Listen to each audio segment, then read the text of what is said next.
Hi folks, I have a couple concepts that I wanted to go over with you all this week, and um, these are important because they are going to be needed throughout the semester. So not just for this week, not just for the assignment this week, I'm talking about things that I want you to be aware of for the whole semester, and I want to see them showing up in your assignments each week, knowing that you are thinking about them, um, and that you have the ability to analyze them. So that's a big, giant hint and a clue.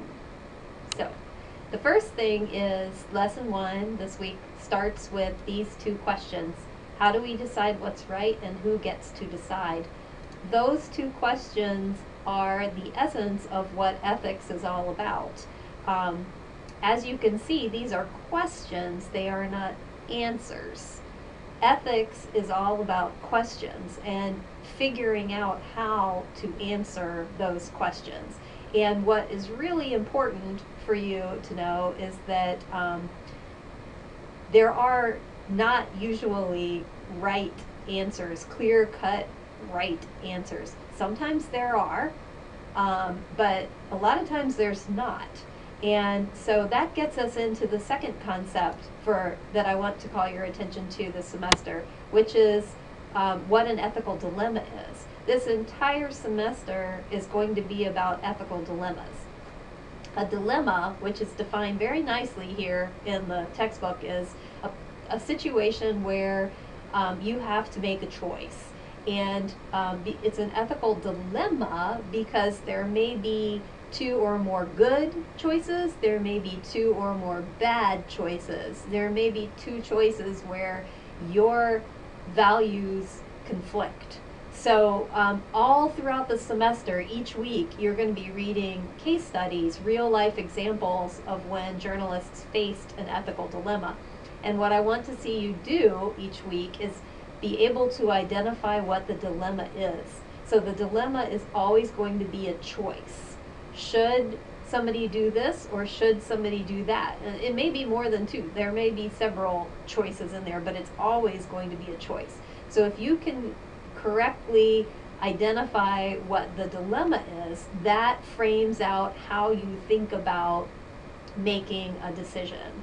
And each of you who's watching this video may have different thoughts, may have different values, may have different reasons for making the choice that you did, and that is perfectly fine. And you may come to different decisions about what is right, the right decision in a particular situation, and that is also fine. As long as you can explain it well and argue it well, then you will be perfectly fine in explaining what decision you think was right in the cases that we're going to study. The second thing that I want to call your attention to is a concept that is very important to understand. Those of you who have taken journalism classes before may have already encountered this, and this is second nature, but for a lot of people, this is not second nature. It may be the first time you're hearing it. So this is on page 29 in your textbook, and basically it goes into the Hutchins Commission and journalism. And this paragraph right here explains that what the Hutchins Commission found was that journalists were not living up to their moral duty to society at this particular time in history. And that has framed all of the morals and values that are attached to journalism today in modern times. So when you think about this paragraph, what I want you to focus in on is that they are saying in the Hutchins Commission that what is most important is this idea of social responsibility, the journalist's responsibility to the public. And that is also covered in the textbook and the lesson, and it's called public interest. So what is in the public's interest? So that is a really important thing that I want you to think about. What they said was that journalists back then were focusing on sensational stories, and some people call that yellow journalism, the big splashy things that grab people's attention. And nowadays, we see a lot of journalists and journalism outlets that focus on obviously the sensational, the big, giant, splashy things that happen, but also things like celebrity news, which is in no way in the public interest. Celebrity news is merely interesting. So I want you to clearly understand the distinction between public interest and what's interesting. Each of us in watching this video in this class have things that we find interesting. Yes, I find celebrity news to be interesting, but it is not in the public interest. The public interest means information that we need as citizens to make good decisions about important things in life. Are celebrities important things in life? No, they are not. What is important in life are things that have to do with our general well-being as a society. So government, school, religion, crime, all kinds of services that are provided to the public, voting, those types of things. That is what is in the public interest. So very important that the Hutchins Commission called attention to the fact that journalism needed to be more focused on the public interest, less focused on sensationalistic and interesting. So I have a few examples from today's Center Daily Times, which is the local newspaper here in our area, of things that are interesting and things that are in the public interest. So here's the first one. We just had our vice provost, one of our vice provosts, die recently. Very sad, very loved man, did a lot for Penn State, was, for all intents and purposes, a great person to have as part of the Penn State community. And he just recently died, and this article is about when his services are going to be. So is that in the public interest, or is that interesting?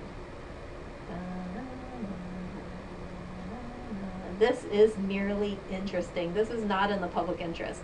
People will want to know, especially people who knew him, they will want to go to the services, and he was important to Penn State, but his death and his funeral services do not have to do with decisions that we need to make in our day-to-day lives about what's important in society. So that is a distinction that I want you to notice. Just because he was important to Penn State does not mean his funeral service is important and in the public interest. Here's another one.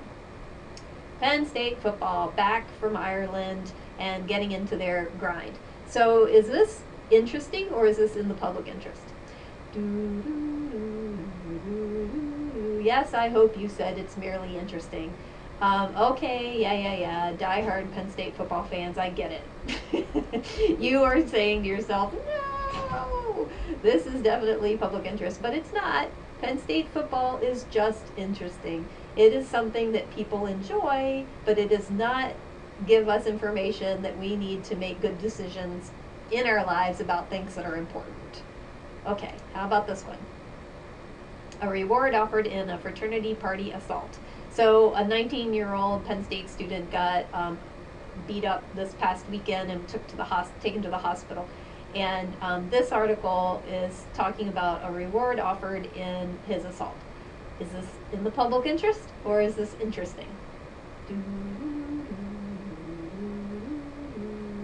Yes, this is in the public interest. Why is this in the public interest? Because this is a crime that was committed in the community. And the people who live in the community are going to want to know that somebody committed this violent act, and they're going to want to know who it was so that they will know whether they are safe or not. If the people are caught, then they will face whatever charges they need to be faced, and they will go through the legal system, and the community will want to know about that process too, because violent acts in the community are in the public interest because they help us make decisions, important decisions in our day-to-day lives. So in this case, knowing who the violent perpetrators are help us make decisions about where we should go and whether we are going to be safe or not. Okay, last one. Penn State student found unconscious, had a 0.427 blood alcohol content. Okay, in the public interest or merely interesting? okay, this one is also in the public interest.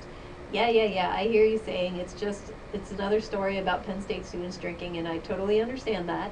But what is in the public interest in this case is this helps inform the public that, and in this case, I think the primary target audience that this would be important to are Penn State students, but others as well, that there's this amount of drinking that's going on, and that this 0.427 blood alcohol level is really, really high and really, really noteworthy. So this can be taken as a story in the public interest because it informs people about choices that they make regarding their health.